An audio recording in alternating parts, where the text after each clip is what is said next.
So here are the notes for section 7.1, slope fields and Euler's method. So here's our objectives: solve initial value problems, construct slope fields, and use Euler's method for graphing a solution to initial value problem. All right, so differential equations. So an equation involving a derivative is called a differential equation. The order of a differential equation is the order of the highest derivative involved. So example 1, find all functions that satisfy dy dx or y prime is equal to secant squared x plus 2x plus 5. So that's telling us the equation of the derivative. So we need to undo that derivative problem. So we need to take the antiderivative. So what has a derivative of secant squared, what has a derivative of 2x, what has a derivative of 5. So the thing that has a derivative of secant squared is the tangent. The thing that has a derivative of 2x is x squared. The thing that has a derivative of 5x is 5. But the problem is we have to put this plus c at the end, because there could have been some other number hanging out here at the end that when I take the derivative of, it goes away. So because technically it could be like a plus 0 here from a number. So this is all of the functions are going to vary by this value c. Now, talks about down here, that's as far as we can go unless we have more information. The general, so this is the general solution, is continuous. The only additional information we need is a single point called the initial condition. So it'll give us some ordered pair x comma y, which we can plug into our equation that lets us solve for c. So that's an initial value problem, which gives us the particular solution as opposed to the general solution. So example 2, find the particular solution to the equation dy dx equals e to the x minus 6x squared. So y, so the thing that has a derivative of e to the x is e to the x. The thing that's a derivative of negative 6x squared is going to be negative 2x cubed plus c. And to check real quick, the derivative of e to the x is e to the x. Derivative of negative 2x cubed, 3 times 2 is negative 6. Count down, the c would go away. So my initial value, I know I have to pass to the point 1 comma 0, which means y is 0 when x is 1.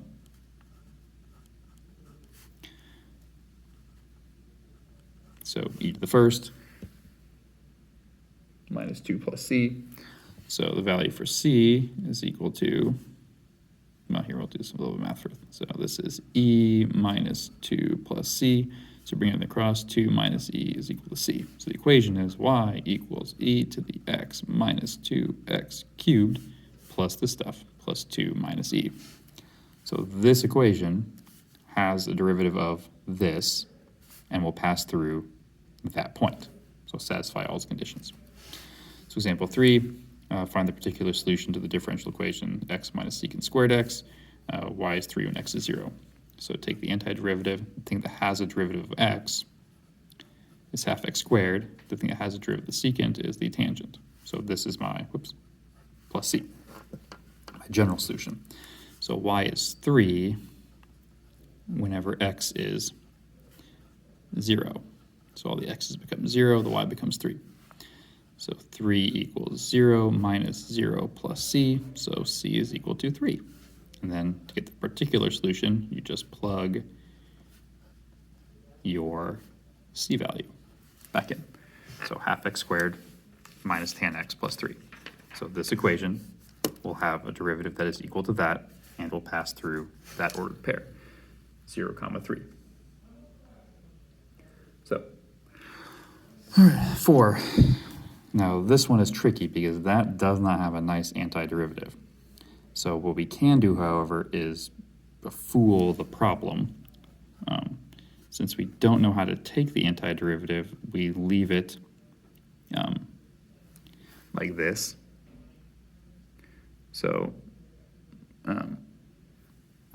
don't do e to the x there. Sorry, I need to do the trick and change my variable. Make that a t. So if we're going to go from 7 to x dt. So when I plug 7 in, this whole integral becomes 0. I feel like this is getting sloppy. Let's write it nicely. So y equals the antiderivative e to the negative t squared dt from 7 to some number x.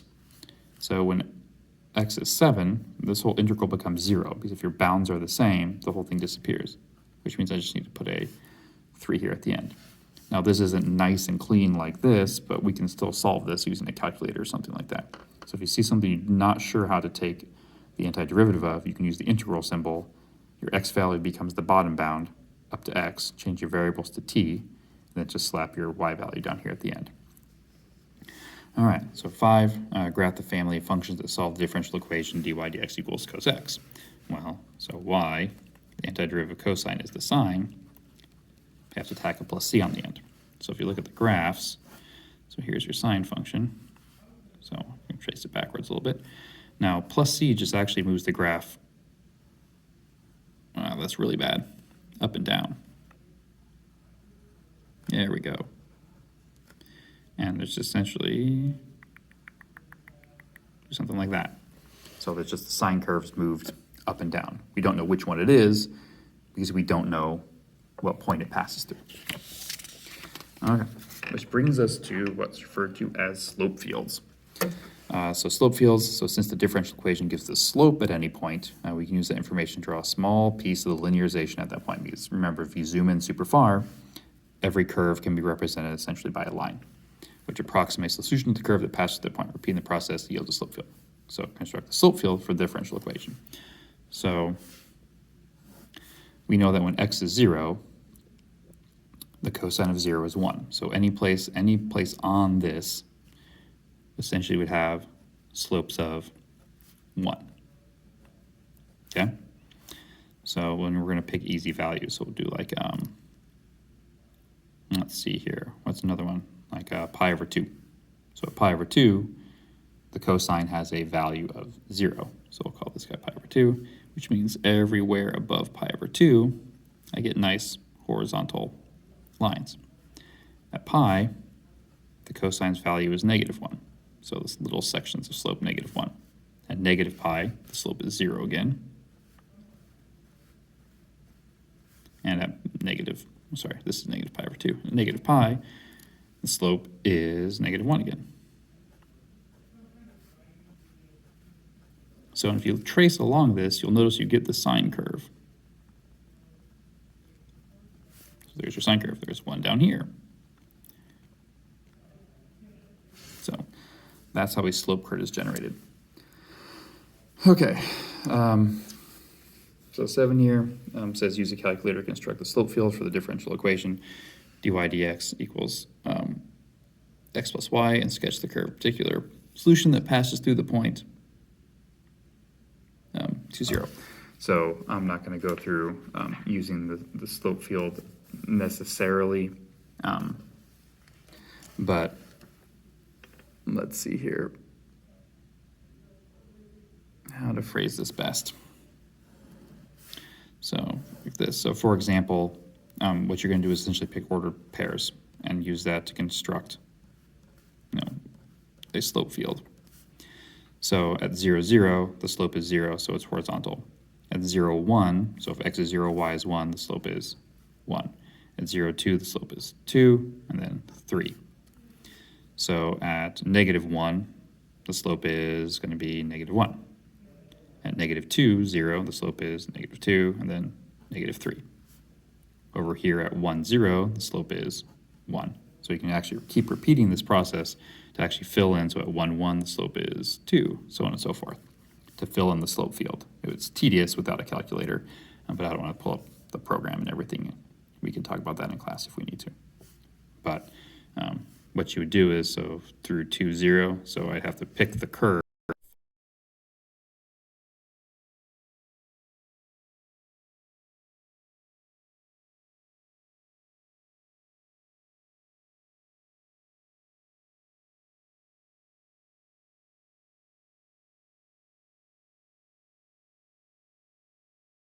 For example 8, use slope field analysis to match each of the following equations with the slope fields A through D, so x minus y.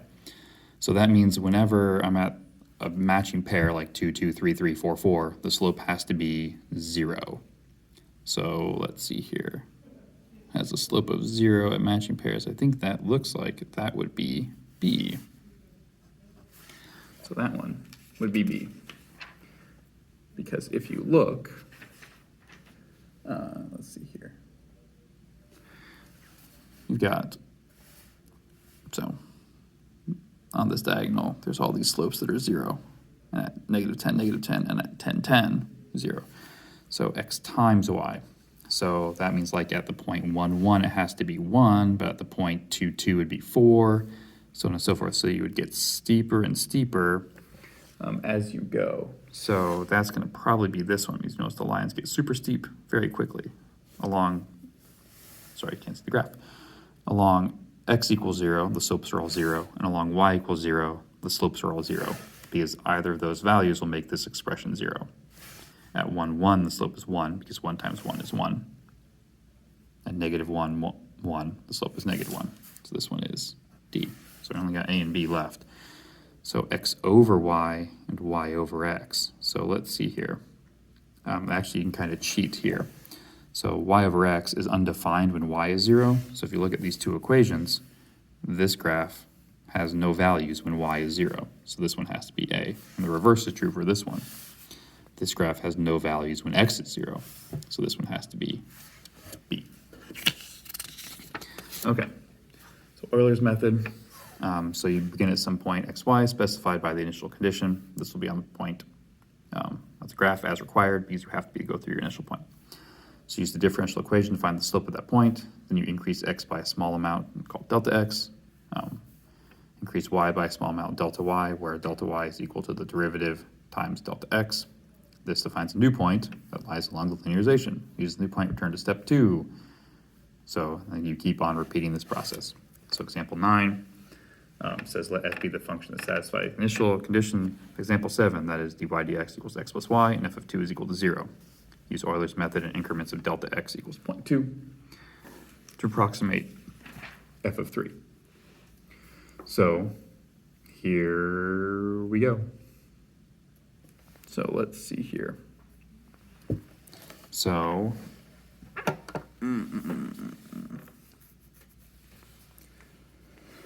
okay, so we got our ordered pair, x, y. So the first one's going to be at 2, 0, then we're going to be at 2.2 and 2.4, 2.6, 2.8.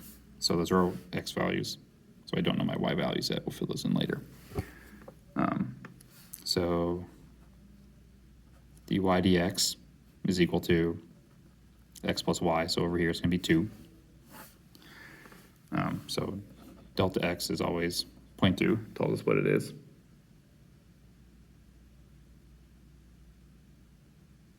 Okay, so delta y is equal to y dx times delta x. And then this is x plus delta x plus comma y plus delta y. So this gets to be kind of tedious. So delta x is 0.2, 2 times 0.2 is 0.4, so the delta y is 0.4, so this point is at 0, 0.4. So now the sum here is 2.6, this is 0.2, so this is going to be 0.52. Added on would give me 0.92. The sum for that row is 3.32, 0.2 is 0.664. Added on again, 1.584, which gives me the total of 4.184. 0.2 gives me 0.8368. Added on gives me 2.4208 for a total of 5.2208. This is 0.2. This is 0.4416. So add your x and so you start here. Add your x and y values. 2 plus 0 is 2. Multiply by delta x, and that gives you your delta y. This adds onto the y value to come down. Delta x is always 0.2, which is why this column is always increasing by 0.2. So then 2.2 plus 0.4, 2.6. 2.6 times this gives me that. That adds onto the y value, moving it up to 0.92. Sum gives me this. Multiply by 0.2 gives me this. added on, so on and so forth. Now, over here, x plus delta x, so these are still going to be, so x plus delta x, so this is going to be at 2.2. Y plus delta y is 0.4. And then that becomes, so this is actually this point here. So the next one's going to be 2.4, comma, 0.92. Then 2.6, comma, 1.584. Then 2.8, comma, 2.4208. And then the last one, so 2.8 plus 0.2, so my x value is now 3. My y value is the previous y value plus delta y, which comes out to be 3.46496. So that's using Euler's method to approximate this with that. So there you go, which gets to be a bit tricky. So here, example 10, dy dx equals 2x minus y, and y equals 3 and x is 2, to approximate y when x is equal to 5 equal steps. So we're going to count by 0.1s to get from 2 to 1.5. So our initial point is 2, comma 3. So dy over dx is equal to 2x minus y. So that's 4 minus 1, so that's 1. Delta x, we're going down, so negative 0.1.